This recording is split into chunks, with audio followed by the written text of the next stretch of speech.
Olá pessoal, nós temos aí na sequência uma aula sobre a relação dos Estados Unidos com a América Latina, mais precisamente aquilo que ficou conhecido como a política da boa vizinhança. Dê uma olhadinha nessa videoaula e já já a gente volta a falar. Vamos lá, força! Bom pessoal, então, dando sequência à história da política externa dos Estados Unidos para a América Latina, a gente tem que pensar então daquela crise de 29, a Grande Depressão, e que o presidente que tira a economia norte-americana daquele quadro, que era um ciclo vicioso de paralisação, né, da economia capitalista, foi o Franklin Delano Roosevelt. Franklin Delano Roosevelt ele foi eleito com uma proposta de intervenção do Estado na economia. Ele bebeu na fonte de uma teoria econômica de John Maynard Keynes, que dizia que o Estado era importante para fomentar o desenvolvimento econômico, numa economia capitalista. Então, o Franklin Delano Roosevelt organizou um plano de ação governamental, conhecida como que? Esse plano conhecido como New Deal, a nova programação econômica. Então, frentes de trabalho, houve repatriamento de capitais, grandes obras públicas foram constituídas, negociações, acordos com bancos, com indústria, com o setor agrícola. Então, veja, o Estado assumiu um papel importante na recuperação dessa economia dos Estados Unidos. Veja, a economia norte-americana, por meio dessas ações, foi ganhando fôlego, foi se recuperando. Mas é no caminho para a Segunda Guerra Mundial que a economia norte-americana vai se desenvolver bastante. Já havia uma situação complicada na Europa de emergência de estados totalitários, como o fascismo, como o nazismo, tá certo? Na Itália e na Alemanha. Havia já uma composição de forças com o Japão, então aquilo que nós chamamos de eixo, e o caminho do mundo parecia ser o caminho de uma nova guerra. Havia um choque de imperialismos entre Estados Unidos e Japão no Pacífico. Isso colocava os Estados Unidos, vamos dizer assim, naturalmente, né, numa proximidade com a França, com a Inglaterra. Então, foi no caminho da deflagração dessa guerra que a economia norte-americana cresceu. Uma economia voltada à produção de quê? De armamentos. As provocações com o Japão existiam. Só que o ataque a Pearl Harbor foi que determinou a entrada dos Estados Unidos na guerra, tá certo? Em dezembro de 1941. Veja, quando houve a entrada dos Estados Unidos na guerra, o Lars Schultz ele comenta isso, ele fala, olha, já havia uma relação próxima com alguns governos da América Latina, em especial com o Brasil. Quem governava o Brasil naquele momento, hein? Lembra? Getúlio Vargas. Getúlio Vargas que já havia estabelecido o Estado Novo, né? Uma ditadura que parecia alguma coisa muito próxima do fascismo. Mas Vargas não era fascista, não era nazista, ele tinha o seu projeto de desenvolvimento nacional que envolvia o quê? A indústria. E foi esse camarada chamado Franklin Delano Roosevelt que acenou com um monte de verdinha para Getúlio Vargas realizar o seu projeto da construção da Companhia Siderúrgica Nacional de Volta Redonda, CSN. Veja, é nesse quadro que o Brasil vai ter um papel importante ao lado dos Estados Unidos, tá certo? No caminho para essa guerra. Só para você ter uma ideia, o Franklin Delano Roosevelt já desenvolvia, antes mesmo da entrada dos Estados Unidos na guerra, uma política de aproximação com os países da América Latina. E queria que a América Latina entrasse também, ao lado dos Estados Unidos, naquele confronto com o eixo. Então aqui, ó, uma citação da obra do Lars Schultz sobre o ataque à base naval de Pearl Harbor, no Havaí, e o que aconteceu na sequência. Olha só. 2 dias após o ataque a Pearl Harbor, 2 dias, os Estados Unidos requisitaram uma reunião urgente com os ministros do exterior da América Latina no Rio de Janeiro. Foi no Rio de Janeiro. Nem todos no Rio concordaram. Então, ó, eram representantes de vários países reunidos no Rio de Janeiro para discutir o que fazer. Os argentinos não tinham boas razões para se envolverem na guerra. Vamos lembrar o peronismo, a aproximação, né, de grupos vinculados ao peronismo, lá, a uma inspiração, vamos dizer assim, meio que nazista.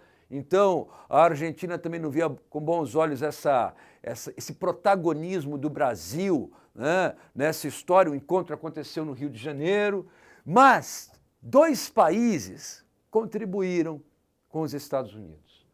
A ajuda do México e do Brasil foi especialmente valiosa. Veja, tanto o México quanto o Brasil receberam recursos dos Estados Unidos nessa política que o Franklin Delano Roosevelt desenvolveu, conhecida com o nome de política da boa vizinhança. A política da boa vizinhança não envolvia apenas investimentos, envolvia uma proposta de valorização da cultura latina nos States. Então é aí que a gente vai entender certas expressões musicais do México e do Brasil que acabam chegando ali nos Estados Unidos e foram vendidas como sendo a cultura latino-americana, né? Então, arriba, arriba, muchachos, né? A cultura mexicana chega lá. E no caso do Brasil, nós temos o quê? A Carmen Miranda, ela era uma portuguesa que foi mostrar o que a baiana tinha. O que a baiana tem? Tem! O que a baiana tem? Veja, foi até para Hollywood, para a gente entender que havia de fato essa proposta de valorização da América Latina. Vamos lembrar de Disney, né? E da proposta de mostrar o Brasil e a construção de um personagem que seria a síntese do que é ser brasileiro, né? O Zé Carioca. Então, alô amigos, já ouviu falar de Alô Amigos? Pois é, o Alô Amigos era uma animação feita por Disney mostrando o Pato Donald vindo ao Brasil, conhecendo o Brasil, e aí a história de integração e de valorização da cultura brasileira. Vamos dar uma olhadinha aqui, ó. Era o quadro, ó, de aproximação, mas muito se pensava a respeito da guerra. Esses países têm que estar com a gente na Segunda Guerra Mundial. Então, ó, aqui, esse foi o camarada que retirou, né, tirou o país daquele buraco, da Grande Depressão, desenvolveu a economia e colocou os Estados Unidos na rota da guerra. Foi ele que desenvolveu a política da boa vizinhança, Franklin Delano Roosevelt. Na sequência, a gente tem que lembrar do quê? Da guerra. E, é claro, nos Estados Unidos, toda aquela mobilização, e sempre que você tem grandes mobilizações para grandes causas, quem é que aparece? Está aqui, ó, na sequência. Aqui maior ele, claro, ficou maior, e aqui o tio Sam, né? Veja, o tio Sam sempre aparece, né? E aí a gente vai ter que entender o seguinte, que claro que havia uma leitura crítica também dessa história, parece que era uma coisa meio enlatada, né? Uma coisa meio que não dava conta do que era o Brasil, e ao mesmo tempo que o Brasil fazia isso, a América Latina fazia isso, a cultura norte-americana entrava, né, nesses espaços, e o Brasil parece que se americanizava, parece que a América Latina se americanizava no sentido de quê? De seguir um modelo, né, o American Way of Life. Quando nós falamos disso, aqui, ó, o caminho para essa construção, para essa abertura, e é claro, de imposição também da cultura norte-americana aqui, mas os Estados Unidos, nós estamos abrindo para a cultura latino-americana. Está aqui, ó, nosso próximo slide. A incorporação da cultura latino-americana, Brasil, a música brasileira nos Estados Unidos, né? O Yes, Nós Temos Banana, a Carmen Miranda, o Zé Carioca, a ideia de que o samba vai também ser incorporado lá, o samba com jazz. Se a gente quer entender a bossa nova adiante, parece que alguma coisa por aí aconteceu. Então, é aí que a gente vai entender certas críticas, como o Jackson do Pandeiro, que diz: só põe o bebop no meu samba quando o tio Sam pegar no tamborim, quando ele pegar no pandeiro e no zabumba, quando ele entender que o samba não é rumba. Aí então eu vou misturar Miami com Copacabana, chiclete eu misturo com banana. E o meu samba vai ficar assim.